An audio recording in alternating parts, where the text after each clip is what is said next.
नवी मुंबईच्या तुर्भे पोलीस ठाण्याच्या हद्दीत एक खळबळजनक घटना समोर आली आहे।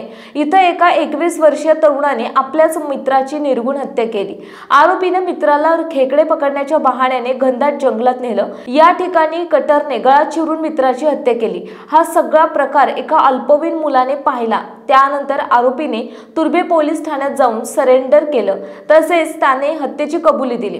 पण ज्या कारणामुळे हत्या केली ते कारण ऐकून पोलीसही हैराण झाले। संजय बेहरा असं हत्या झालेल्या 22 वर्षीय तरुणाचं नाव आहे। तो महापे येथील आजवानी कॉरी परिसरात राहत होता। या प्रकरणी तुर्भे पोलिसांनी 20 वर्षीय सुरेश होणहागा याला अटक केली आहे। सुरेशने हत्येची कबुली दिली आहे। घटनेचा पुढील तपास केला जात आहे। आरोपी सुरेश आणि मयत संजय हे दोघेही चांगले मित्र होते, पण गेल्या काही दिवसांपासून संजय एका मुलीवरून सातत्याने सुरेशला चिडवत होता, मस्करी करत होता। पण ही मस्करी संजयच्या जीवावर बेतली आहे।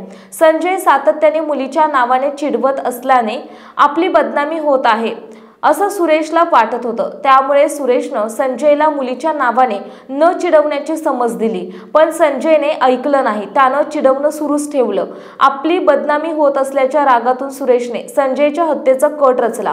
घटनेच्या दिवशी बुधवारी सुरेशने खेकडे पकडण्याच्या बहाण्याने संजयला घेऊन घनदाट झाडीमध्ये घेऊन गेला। तेथे दोघेही दारू प्यायले। संजय नशेत असल्याची संधी साधून सुरेशने कटरने त्याच्या गळ्यावर वार केले, त्याच्या गळा चिरून हत्या केली। हा सगळा प्रकार परिसरातील एका 13 वर्षाच्या मुलाच्या डोळ्यादेखत घडला। आता आपलं बिंग फुटणार या भीतीने सुरेश स्वतः तुर्भे पोलीस ठाण्यात हजर झाला। त्याने संजयची हत्या केल्याची कबुली दिली, तसेच ही हत्या का केली याचीही माहिती दिली। पोलिसांनी आरोपी सुरेशला अटक केली आहे। घटनेचा पुढील तपास तुर्भे पोलीस करीत आहेत।